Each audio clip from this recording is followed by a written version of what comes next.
قابض اسرائیلی فورس کی فلسطینیوں پر بربریت اور ہر طرمی جاری۔ اسرائیلی زمینی فوج کا غزہ میں گزشتہ رات بڑا حملہ کرنے کا دعویٰ۔ اسرائیلی فوجی ریڈیو کے مطابق غزہ میں حملے کا مقصد حماس کی پوزیشنوں کو نشانہ بنانا تھا۔ خلیجی میڈیا کا کہنا ہے غزہ کے علاقے تل ہاو میں اسرائیل کی جانب سے فضائی حملہ بھی کیا گیا۔ اسرائیل بیماری سے اب تک شہید فلسطینیوں کی تعداد 7,000 کے قریب پہنچ گئی، 50% سے زائد بچے اور خواتین شامل۔ اقوام متحدہ کی سلامتی کونسل میں اسرائیل کی حمایت میں پیش کی جانے والی امریکی قرارداد روس اور چین نے ویٹو کر دی۔ امریکی قرارداد کی حمایت میں 10 ووٹ پڑے۔ متحدہ عرب امارات نے مخالفت میں ووٹ دیا۔ برازیل اور موزمبیق نے ووٹنگ کے عمل میں حصہ ہی نہیں لیا۔ امریکہ کی جانب سے پیش کی جانے والی قرارداد میں فلسطینیوں کی شہادت کی مذمت تک نہیں کی گئی۔ روسی مندوب نے قرارداد کی ناکامی کا ذمہ دار امریکہ کو قرار دے دیا۔ صدر مملکت ڈاکٹر عارف علوی نے الیکٹورل کالج مکمل ہونے تک عہدہ صدارت چھوڑنے سے صاف انکار کر دیا۔ کہتے ہیں اگر صدر نہ ہوتا تو اس وقت جیل میں ہوتا۔ جسٹس قاضی فائز کے خلاف ریفرنس وزیراعظم ہاؤس سے بھیجا گیا تھا۔ نجی چینل کو انٹرویو میں کہا نگراں حکومتیں جو حرکات کر رہی ہیں ایسا نہیں ہونا چاہیے۔ لوگوں کو اٹھا کر ایمان بدل کر لایا جاتا ہے۔ پی ٹی آئی والے کوئی کنونشن کرتے ہیں تو انہیں اٹھا لیا جاتا ہے۔ اس سے خان صاحب کی مقبولیت کم نہیں بڑھ رہی ہے۔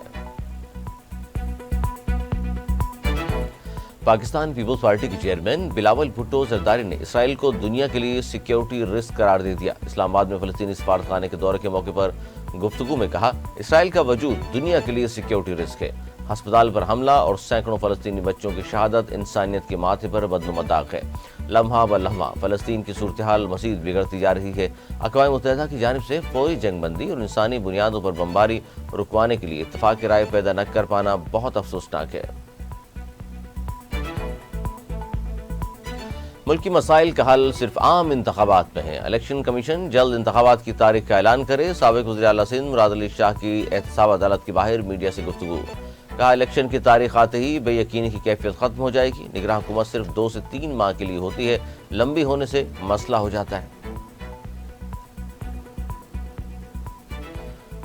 پاکستان مسلم نون کے رہنما اور سابق وزیر خزانہ اسحاق ڈار کہتے ہیں ہماری کوئی ڈیل نہیں ہوئی، نواز شریف اقتدار میں آئے تو بیانیہ مفاہمت کا ہی ہوگا۔ نواز شریف نے کہا کہ وہ انتقام کی سیاست نہیں کریں گے۔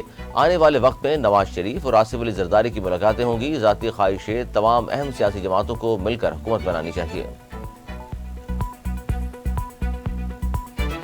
نون لیگ 16 ماہ کے اقتدار کی بات کیوں نہیں کرتی؟ اگر نون لیگ کو لگ رہا ہے کہ وہ جیت جائے گی تو الیکشن کا مطالبہ کیوں نہیں کرتے؟ جو چیز 2018 میں غلط تھی وہ آج بھی غلط ہے۔ ہم نے کبھی گالم گلوچ کی سیاست نہیں کی، نہ کریں گے۔ ہم نے ہمیشہ لیول پلینگ فیلڈ کی بات کی ہے، ہمیں کبھی لیونگ پلینگ فیلڈ نہیں ملی۔ اینٹی کرپشن نے چودھری پرویز الہی کو راہداری ریمانڈ پر لاہور منتقل کر دیا۔ پرویز الہی پنجاب اسمبلی میں غیر قانونی تقرریوں کے کیس میں نامزد ملزم ہیں۔ اینٹی کرپشن نے باضابطہ انسداد دہشت گردی عدالت سے چودھری پرویز الہی کا سفری ریمانڈ حاصل کیا۔ کراچی میں 1 کروڑ مالیت سے زائد کی چوری میں ملوث ملزم کو پولیس نے ہلاک کر دیا۔ شہر کے مختلف مقامات پر مقابلوں کے دوران 3 ملزمان زخمی حالت میں گرفتار۔ پولیس حکام کے مطابق ہلاک ملزم راشد نے دیگر 2 ساتھیوں سمیت سپر ہائی وے گلستان سوسائٹی کے گھر میں گزشتہ دنوں چوری کی تھی۔ ملزمان شادی کے گھر سے 1 کروڑ سے زائد مالیت کے زیورات اور غیر ملکی کرنسی چوری کر کے فرار ہوئے تھے۔ امریکی صدر جو بائیڈن کا کہنا ہے کہ حماس فلسطینیوں کی اکثریت کی نمائندگی نہیں کرتی، حماس شہریوں کے پیچھے چھپ رہی ہے۔ اسرائیل کو جنگی قوانین سے ہم آہنگ رہنا چاہیے اور معصوم شہریوں کی حفاظت کا خیال رکھنا چاہیے۔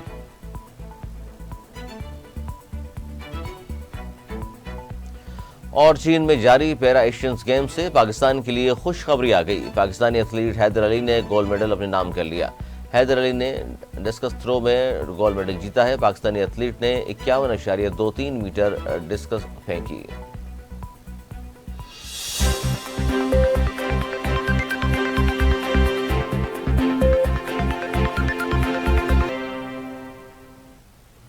ہیڈ لائنز آپ نے ملاحظہ کی، خبریں تفصیل کے ساتھ ہوں گی اس بریک